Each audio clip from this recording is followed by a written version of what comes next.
14th in the Premier League table after 17 games. More losses than wins in the Premier League. A co-director of football in Paratici rumoured to be leaving very, very soon. Our captain sent off in our last game due to petulance. Van der Ven having an interview saying, "I believed in Ange's philosophy." Fans in turmoil in the stands and at home and on YouTube. Guys, where do we go from here as Tottenham Hotspur? Do we stick with the manager? Do we sack the manager? Even if we sack the manager, who do we bring in? Welcome to Designated Hotspur.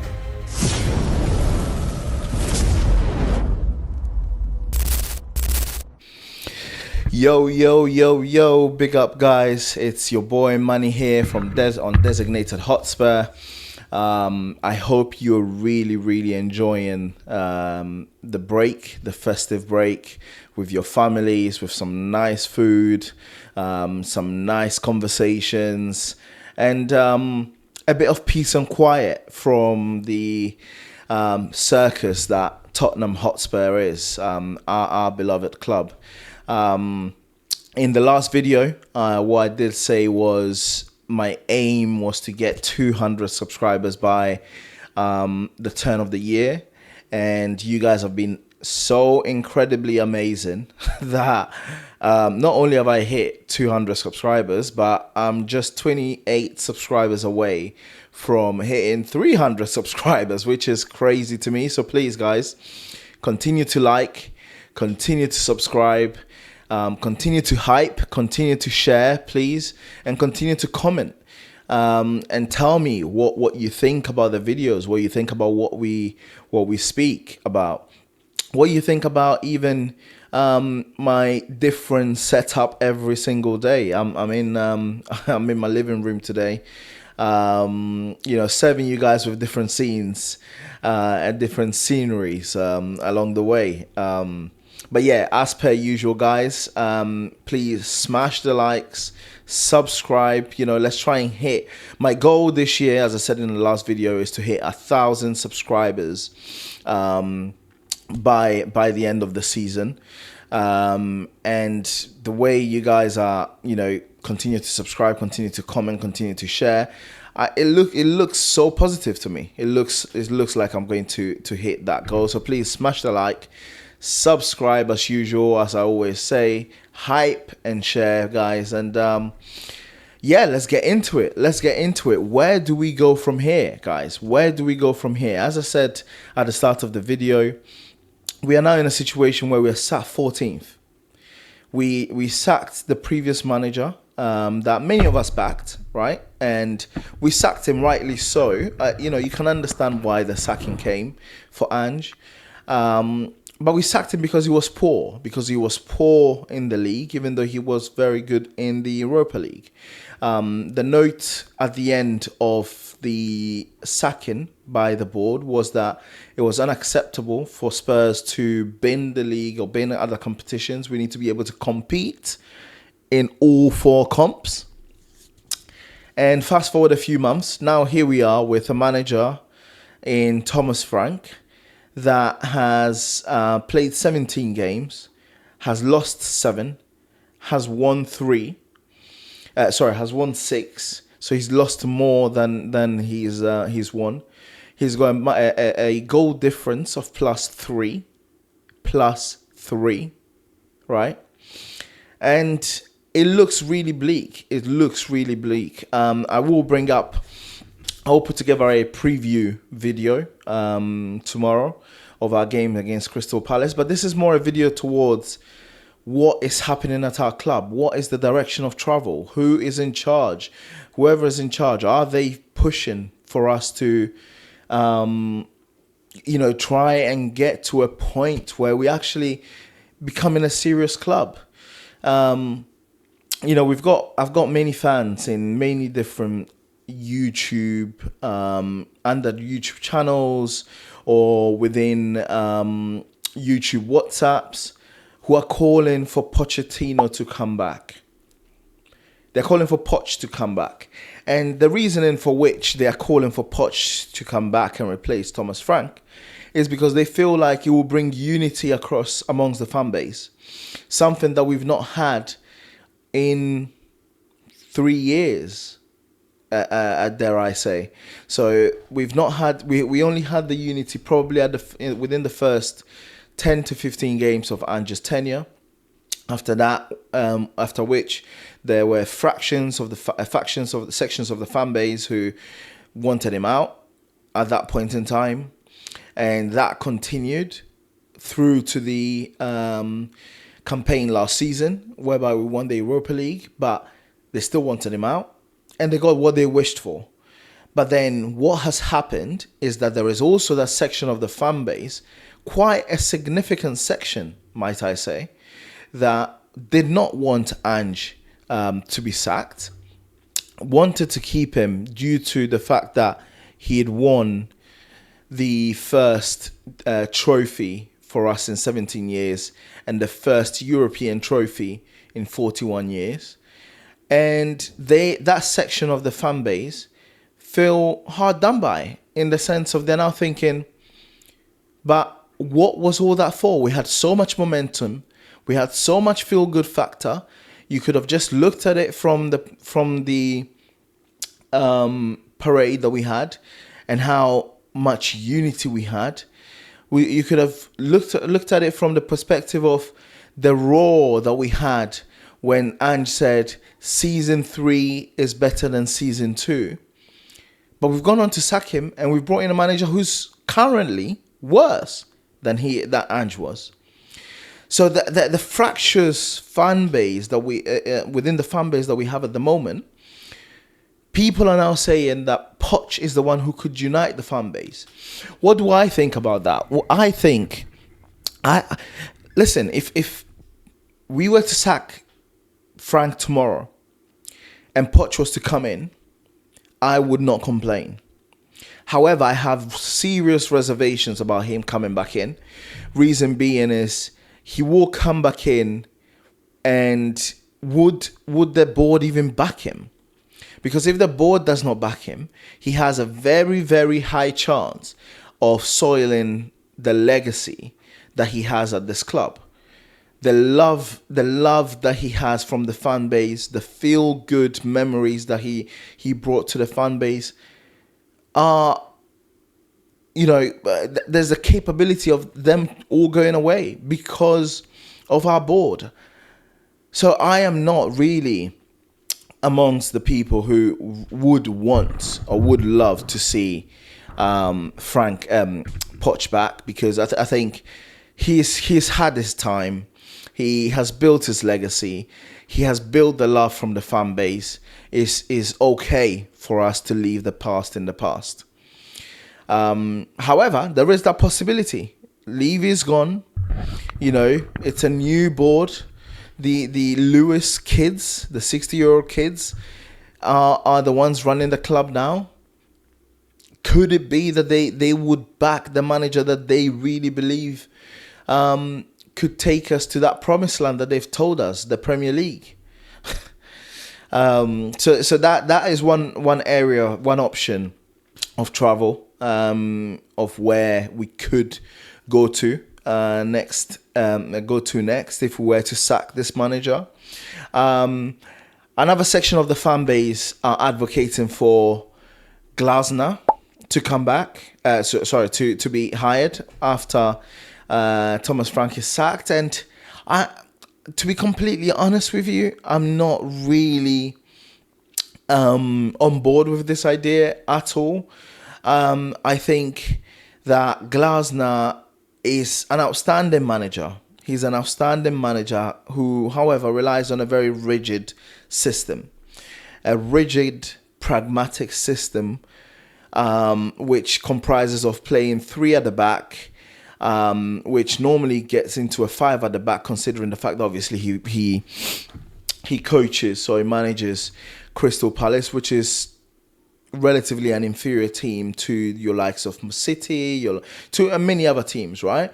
So the likelihood is that we would be set up in a back three, but come back five, and we would hit teams in transition, but with very, very clear patterns of play to get ourselves out of a press, patterns of play to hit the teams on a counter and hit teams on transition. And in my experience as a season ticket holder at Tottenham Hotspur, that could go so long. When you're a team or you're a manager with such a philosophy, when you have teams like your Fulham, like your Brighton, like your Bournemouth come to the Tottenham Hotspur Stadium, fans don't want to see Tottenham sit back. They don't want to see that. They want to see their team attack. We pay one of the highest season ticket prices. So they don't want to watch boring football. They want to be entertained. They want to feel part of the team. And unfortunately, I don't feel that is Oliver Glasner. I don't feel that is Oliver Glasner. Another name that has been mentioned is Iraola. And I mean, guys, I was not convinced when people were mentioning his name as a successor for Ange in the first place. And I think they haven't won a game in 10 games at the moment. And it goes down the radar. It's the same thing that we did with Frank. When you lose, when you don't win in 10 at teams like Bournemouth, at teams like Brentford, at teams like Fulham, at teams like Palace, no one bats an eyelid. No one says anything. It's like, oh yeah, that's all right. That happens. But when you come to Tottenham and you do that, the questions and the pressure that you get from the media, the pressure that you get from the fan base in general, the pressure that you get from the fan base at home, in the stadium, the pressure that you get from the fan base that are going away is immense. You can't go 10 games without winning at Tottenham. So I'm not convinced. I feel like Iraola is another manager who adopts a kamikaze level of football. Don't get me wrong, I think he is a very good manager, but we've already seen what the fan base thinks of kamikaze football. So I don't think that he is the right manager to join this football club. And finally, we've had some madmen like Sim from We Are Tottenham TV say, bring Ange back. Oh, God, guys. Listen, with regards to that, I think that ship has sailed. I think Ange was never going to work at Nottingham Forest. He was never going to work at Nottingham Forest because they didn't have the players. The culture was not the culture that was needed to play that kind of football. And yeah, as you could see, he lost. He never had the fans. He lost the first 8 games, and it didn't work out. But I think my major concerns about Ange, more than the losses that he got, was the fact that I have always said Ange's philosophy was not the problem. Ange's philosophy was never the problem. Ange's philosophy was we worry about ourselves. We cater for ourselves. Whoever you are, we will come to you, we will attack you, we will play our football, and we will drown and suffocate you with our football, and we'll win that way. We will press high up, we will invert our fullbacks to create an overload in midfield, and we'll win the game. And better yet, we'll not only win the game, we will win the mental battle as well, because we'll feel that we are the better team. We are the bigger team. He had that aura, and that was his philosophy. His philosophy came with the aura that he had. He was box office. Shout out to Alex, right? So his philosophy was never the issue for me. the issue that we had with Ange is the fact that he came with a philosophy and expected his coaches to implement that philosophy and make that work. Unfortunately, he had mediocre, average, below average probably, coaches around him in Milan Jedinak and co. They could not implement his philosophy. They could not dealing with us being hit in transition all the time. They could not set up the team in such a way that we could break out opposition teams' transitions. And that's the reason why it didn't work. Combined with the fact that Ange was stubborn enough, unfortunately, to not acknowledge that football in the Premier League is the margin of error is so diminutive, right? It's so minuscule, if that's even a word. Minute. It's so minute that if you have the chance to close the gap from that perspective by bringing in, as an example, a coach, a set piece coach, a set piece coach to the team, you do it. Instead, he was so stuck in his ways that he did not want to improve us in that section. We kept conceding goals from set pieces. Goodness me, I hear you. I don't know whether you guys can hear it, but my dishwasher is literally trying to tell me that it's done.